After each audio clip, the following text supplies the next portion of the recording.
Hello everyone. Recently हमारे finance minister Nirmala Sitharaman ने budget 2020-23 announce किया है और उस बजट में जीएसटी पे बहुत सारा इम्पैक्ट पड़ा है। वो बजट का जीएसटी पे बहुत सारा इम्पैक्ट पड़ा है। तो इस वीडियो में हम वो सारे इंपॉर्टेंट टॉपिक डिस्कस करने वाले हैं। तो जुड़े रहिए एंड तक क्योंकि बहुत ही इंपॉर्टेंट ये वीडियो बनने वाला है और आपको बहुत सारी यूजफुल इंफॉर्मेशन मिलने वाली है। सबसे पहले अगर आप मेरे चैनल पे नए हैं तो प्लीज मेरे चैनल को सब्सक्राइब कर लीजिए क्योंकि ऐसी मैं इंपॉर्टेंट वीडियो लाती रहती हूँ जो बहुत ही यूजफुल रहती है। Okay, let's get started. Yes, आपने सही सुना, आपने सही पढ़ा कि एज पर मेरी थंबनेल जो बजट 2023 जो अनाउंस हुआ है उसका जीएसटी पे बहुत ही इम्पेक्ट पड़ा है और उसका बहुत ही इंपॉर्टेंट पॉइंट अभी ये वीडियो में अभी आज हम डिस्कस करने वाले हैं। और ये बजट हमारा जो 2023 है वो अनाउंस हुआ है एज ऑन 1 फरवरी 2023। तो अभी ये जो बजट अनाउंस हुआ है उसका ये हमारे होल इंडिया पे बहुत ही इम्पेक्ट पड़ा है क्योंकि ये जीएसटी हमारा एक एक्ट का पार्ट है। तो चलो आखिर हम डिस्कस करते हैं कि कौन से इंपॉर्टेंट पॉइंट है जो बजट का जीएसटी पे इम्पैक्ट पड़ा है। तो उसमें फर्स्ट वन सेक्शन 10, उसमें अमेंडमेंट करा गया है, वो है section 10 that is composition levy. Composition levy यानी कि कंपोजिट डीलर थे, वो पहले कंपोजिशन टैक्स पेयर थे, वो ई कॉमर्स थ्रू सप्लाई नहीं कर पाएंगे नहीं कर सकते थे। बट अभी थ्रू बजट 2023 के आने के बाद अभी composition tax payer can supply through E commerce operator and can supply in intra state. तो ये बहुत ही अच्छी बात है कंपोजिशन टैक्स पेयर के लिए कि वो अभी ई कॉमर्स ऑपरेटर के थ्रू सप्लाई भी कर सकते हैं एंड इंट्रा स्टेट सप्लाई भी कर सकते थे। तो ये थी सेक्शन 10 की अमेंडमेंट। अभी आगे बढ़ते हैं तो है सेक्शन 16 में क्या है अमेंडमेंट। तो सेक्शन 16 को अभी आप याद करोगे तो आपके माइंड में फर्स्ट आ जाएगा कि eligibility and condition for taking input tax credit. Input tax credit के लिए बहुत सारी कंडीशन एंड एलिजिबिलिटी सेक्शन 16 में दी गई है। बट इसमें अगर आप याद करो तो आपको पहले ही याद आ जाएगा कि 180 डेज का पेमेंट कंडीशन, 180 डेज का पेमेंट कंडीशन। तो यहाँ पे पहले गवर्नमेंट का मोटिव क्या था, उसको पूरा ऑटोमेशन करना था कि अगर 180 डेज में पेमेंट नहीं करा है तो सेम आईटीसी उसको रिवर्स करना पड़ेगा along with applicable interest. But अब तक ऐसी कोई हमारा प्रैक्टिकल हमारे जीएसटी के पोर्टल पे ऐसा कोई रिलेवेंस मतलब प्रैक्टिकली कुछ आया नहीं है। तो गवर्नमेंट ने यहाँ पे वर्ड को ओमिट कर दिया है एंड गवर्नमेंट ने वो पूरा टैक्स पेयर पे छोड़ दिया है कि उसको जो भी एप्लीकेबल इंटरेस्ट है, जो भी आईटीसी है, वो एज पर सेक्शन 50 उसको पे करना है। तो ये गवर्नमेंट ने यहाँ पे वर्ड को सब्स्टिट्यूट कर दिया है। देन यहाँ पे कुछ पहले वर्ड का मतलब लैंग्वेज में कोई मिस्टेक थी, एरर थी, तो यहाँ पे उसको भी चेंज कर दिया है कि made by him, payment made by him, but to whom वो डिफाइन नहीं करा गया है। तो यहाँ पे वो इंसर्ट किया गया है कि टू द सप्लायर, यानी कि टैक्स पेयर ने अगर पेमेंट किया है टू द सप्लायर, वो यहाँ पे सेम एक लैंग्वेज का कोई इश्यू था मतलब एरर थी, वो यहाँ पे सेम थ्रू बजट 2023 रेक्टिफाई कर दिया है। ओके, तो ये थी सेक्शन 16 के अमेंडमेंट। अभी आगे बढ़ते हैं तो है सेक्शन 17 में कौन से अमेंडमेंट है। सेक्शन 17 को अभी आप याद करोगे तो पहले block credit and reversal of credit आपको याद आ जाएगा। बट इसमें मेन यहाँ पे बात करी गई है कि कंपनी जो भी सीएसआर एक्टिविटीज के लिए जो भी एक्सपेंस करेगी, वो एक्सपेंस के लिए जो भी उसका गुड्स एंड सर्विस यूज होगा, उसमें जो भी आईटीसी है यानी कि जो भी जीएसटी एप्लीकेबल है उसको कंपनी को आईटीसी नहीं मिलने वाला है। यानी कि सीएसआर एक्टिविटीज के लिए जो भी गुड्स एंड सर्विस यूज होने वाले हैं उस पर जो भी टैक्स लगा है वो ब्लॉक्ड आईटीसी है एज पर इन सेक्शन 17। तो ये बजट में 2023 में बहुत एक इम्पोर्टेंट अपडेट एंड अमेंडमेंट हुआ है जिसमें जो भी कंपनी सीएसआर एक्टिविटीज के लिए ये करेगी तो इसको ये ध्यान में रखने वाली बात है। अभी आगे बढ़ते हैं।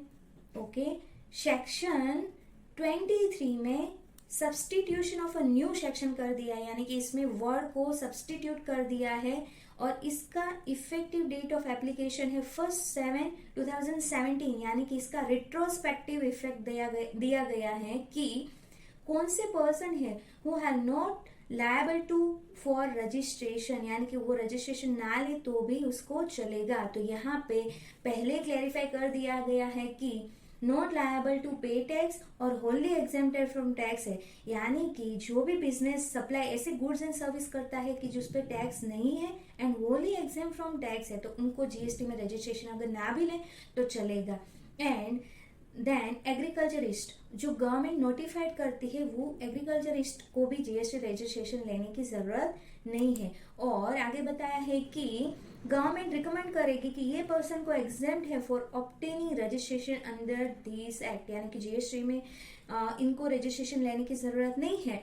ऐसे government of council by way of notification recommendation करेगी तो वो पर्सन को भी जीएसटी रजिस्ट्रेशन लेने की जरूरत नहीं है।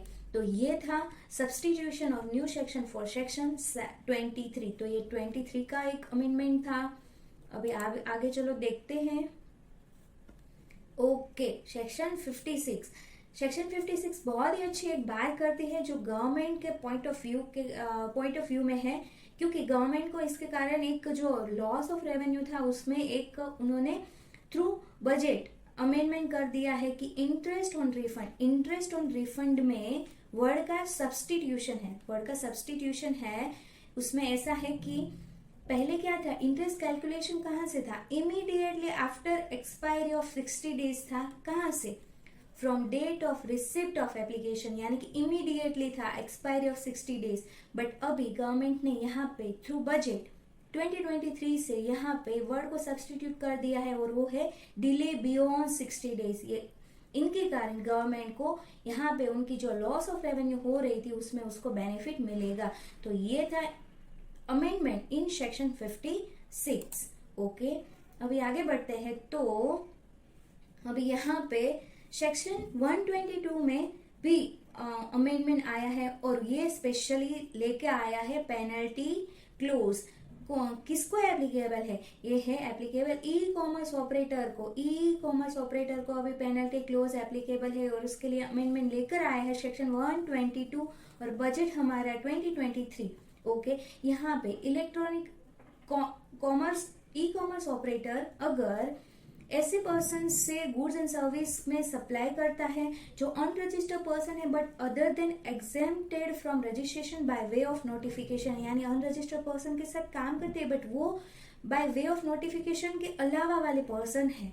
Okay, and then interstate supply करता है जो नॉट एलिजिबल है, तो यहाँ पे उनको ई कॉमर्स ऑपरेटर को पेनल्टी क्लोज एप्लीकेबल हो जाएगा। और यहाँ पे वो भी बात मेंशन करी गई है कि अगर वो fail to furnish correct details है, ओके, अगर fail to furnish correct details है तो यहाँ पे उनको ई कॉमर्स ऑपरेटर को पेनल्टी क्लोज एप्लीकेबल है। पेनल्टी अमाउंट क्या है, तो पेनल्टी अमाउंट है कि ₹10,000 है और amount equivalent to amount of tax involved had such supply, यानी कि ₹10,000 एंड जो भी टैक्स इन्वॉल्व है on such supply whichever is higher का यहाँ पे क्लोज दिया गया है। तो अभी ई कॉमर्स ऑपरेटर को भी ध्यान में रखने वाली बात है कि उसका प्रोडक्ट लिस्टिंग भी हो, उसने करेक्ट इन्फॉर्मेशन भी दिया हो, अनरजिस्टर्ड पर्सन के साथ अगर काम किया हो तो भी वो by way of notification allowed हो, इंटरस्टेट सप्लाई भी अलाउड हो। ऐसा पूरा प्रोविजन उनको देखने के बाद ही उनको अभी वर्कआउट करना है। देन आगे बढ़ते हैं। तो यहाँ पे नया ही एक सेक्शन इंसर्ट करा गया है कि सेक्शन 158A। ओके, ये बहुत ही इंपॉर्टेंट सेक्शन है, तो आप ध्यान से इसको रीड आउट करिए एंड समझिएगा कि consent based sharing of information furnish by taxable person, यानी कि अभी टैक्स पेयर का data can be shared. Okay, इसमें बहुत ही अच्छा एक्सप्लेनेशन है कि टैक्स पेयर का डेटा अगर एक पोर्टल से दूसरी पोर्टल पर, यानी कि एक एक्ट से दूसरे एक्ट में अगर शेयर भी होता है तो उसके कारण टैक्स पेयर को कोई भी टैक्स लायबिलिटी अराइज होती है तो उसमें government is not responsible for the same, यानी कि जीएसटी का डेटा अभी इनकम टैक्स का डेटा एमसीए में कहीं पे भी शेयर होता है तो गवर्नमेंट उसके लिए जिम्मेदार नहीं है। उसके लिए गवर्नमेंट ने अपनी सेफर साइड बना ली है through insertion of new section that is 158A। Okay, यहाँ पे वो भी बताया गया है कि कौन सा डेटा शेयर हो सकता है। तो यहाँ पे एग्जाम्पल दिया है कि एप्लीकेशन फॉर रजिस्ट्रेशन के लिए हम जो डेटा फर्निश करते हैं वो शेयर हो सकता है, ये फॉर एग्जाम्पल है। एंड जो इनवॉइस हम बनाते हैं फॉर आउटवर्ड सप्लाई वो भी यहाँ पे शेयर हो सकता है। और गवर्नमेंट अगर कोई नोटिफाई करे ये भी डेटा शेयर कर तो वो भी डेटा शेयर हो सकता है। और यहाँ पे गवर्नमेंट ने क्लैरिफाई करा है कि no action shall lie against the government or common portal. Government पे कोई यहाँ पे एक्शन नहीं ले सकता। कौन से मतलब क्यों? With respect to any liability arising consequent to information share. जो भी इंफॉर्मेशन शेयर हुई है उसके कारण जो भी टैक्स पेयर को अगर कोई भी टैक्स लायबिलिटी आ रही तो उसमें government and common portal not responsible. तो अभी आपको ध्यान रखना है कि आपको पूरा डेटा लिंक्ड हो और अगर कोई भी टैक्स लायबिलिटी आई भी तो for the same government responsible नहीं है। तो ये थी new section that is 158A। Okay, तो मैं उम्मीद रखती हूँ कि आपको मेरी वीडियो अच्छी लगी हो, आपको समझ में आई हो, आपको इम्पोर्टेंट न्यूज़ भी मिली हो।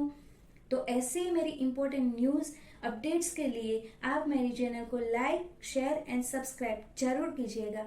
Thank you for watching. Thank you. मिलते हैं चलो नेक्स्ट वीडियो में।